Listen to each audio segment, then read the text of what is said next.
है एक किसान और उसके जादुई घड़े की। किसी दूर गांव में एक किसान रहता था जिसका नाम था राम। राम बहुत ही अच्छा और समझदार आदमी था। उसकी 5 एकड़ जमीन थी।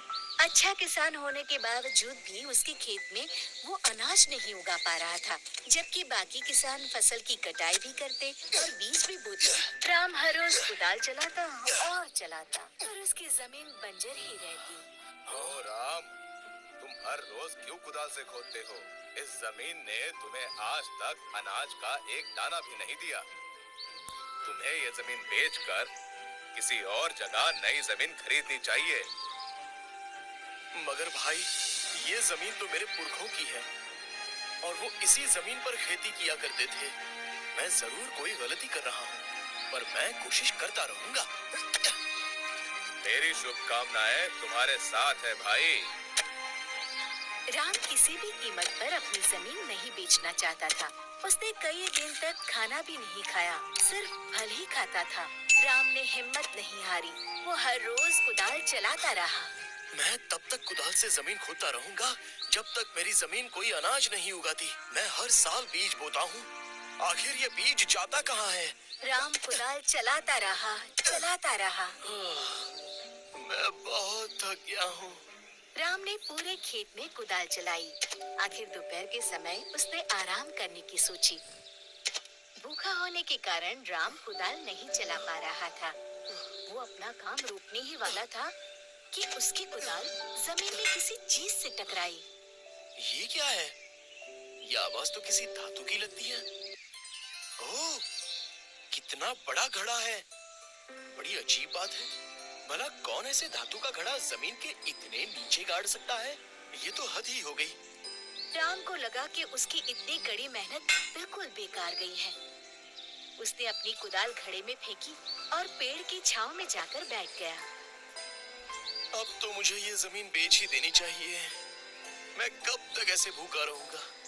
ये बंजर जमीन मुझे कभी कुछ नहीं दे सकती। राम पेड़ की छांव में आराम से बैठकर फल खाने लगा। उसे भूख बहुत ज्यादा लगी थी और फल थे बहुत ही कम। वो घंटों वहां बैठकर अपनी जमीन के बारे में सोचता रहा और उदास हो गया। उसे पता था कि उसे अब जमीन बेचनी ही पड़ेगी, क्योंकि उसके पास कोई और रास्ता था ही नहीं। मुझे हिम्मत नहीं हारनी चाहिए। ये पुरखों की जमीन मुझे बेचनी ही होगी। मुझे अंधेरा होने से पहले घर चलना चाहिए। राम अपनी कुदाल लेने जैसे ही घड़े के पास पहुंचा, तो वहां का दृश्य देखकर वो हैरान रह गया। ये क्या? ये यहाँ किसने रखा होगा? मैं तो सारा दिन यहीं पर था। राम ने देखा कि घड़े में 100 कुदालें थी, जैसी उसके पास थी। वो समझ नहीं पा रहा था कि इनमें से उसकी कुदाल कौन सी है। ये नहीं हो सकता। क्या ये जादुई घड़ा है? मुझे और कोशिश करनी चाहिए। राम ने वो 100 कुदालें बाहर निकाली और घड़े में एक अंगूर का दाना रखा। उसे अपनी आंखों पर यकीन नहीं हुआ जब एक अंगूर का दाना 100 अंगूर के दाने बन गए। ये तो सचमुच जादुई घड़ा है। मुझे तो अब भी यकीन नहीं हो रहा है। इसे घर ले चलता हूँ। ये तो बहुत ही भारी है। इसके लिए रस्सी लगेगी। राम ने रस्सी का एक छोर घड़े से बांधा और दूसरा अपनी कमर से। फिर वो घड़े को घसीटता हुआ घर की ओर चल दिया। रास्ते में वो सोचता रहा कि घड़े में और क्या-क्या चीजें डाली जाए। सबसे पहले मैं एक अंडा रखता हूँ। वैसे भी मुझे बहुत भूख लगी है और मैं सिर्फ फल ही तो खा रहा हूँ। राम तुरंत बाजार गया और अपने बचाए हुए पैसों से एक अंडा खरीदा।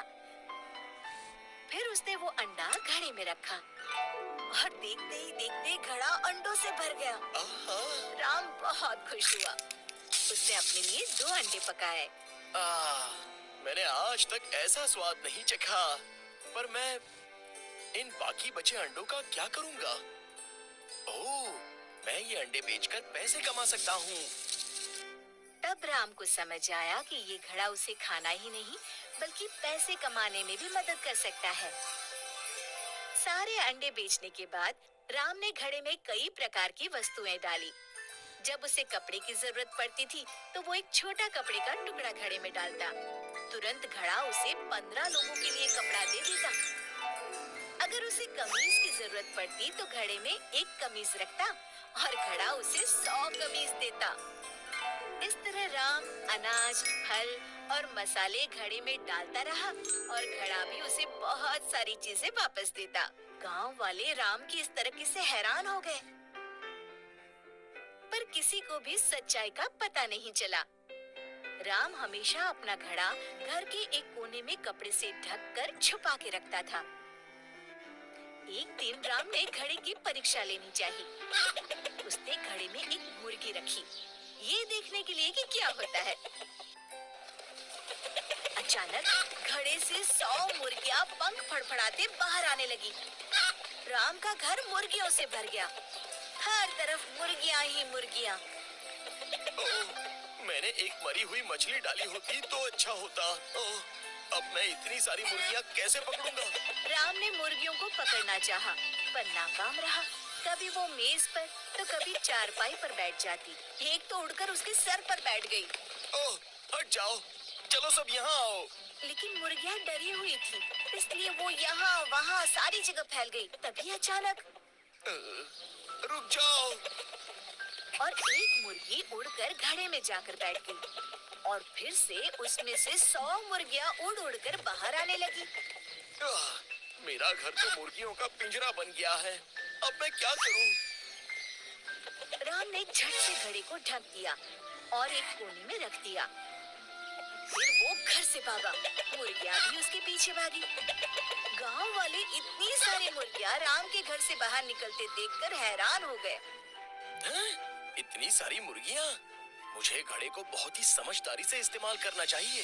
लेकिन राम को पता नहीं था कि राजा का एक सिपाही उसकी बातें सुन रहा था। उसे घड़े के बारे में पता चला और तुरंत राजा के पास पहुंचकर उसने सारी कहानी बता दी। इतनी सारी मुर्गियां, वो भी एक घड़े से, ये कैसे हो सकता है? वो जरूर कोई जादुई घड़ा होगा। तुरंत राम को और उस घड़े को यहाँ ले आओ, वो शाही खजाने का हिस्सा है। राम समझ गया कि राजा ने उसे घड़ा लेकर क्यों बुलाया है। ये राजा तो बहुत ही लालची है, शायद उसे सारा धन खुद के लिए चाहिए। वो घड़ा यहाँ ले आओ, ये तो वाकई काफी बड़ा है। पर ये घड़ा इतनी सारी मुर्गियां कैसे दे सकता है? जरा देखो तो इसके अंदर क्या है। अरे नहीं, रुकिए। पर बहुत देर हो चुकी थी। जैसे ही राजा ने घड़े के अंदर झांका, वो फिसल गया और घड़े में गिर गया। अब अंदर से 100 राजा घड़े से उछल उछल कर बाहर आने लगे। इससे पहले कि कोई कुछ कह पाता, वो सब आपस में लड़ने लगे। ये मेरी राजगद्दी है, हट जाओ वहाँ से।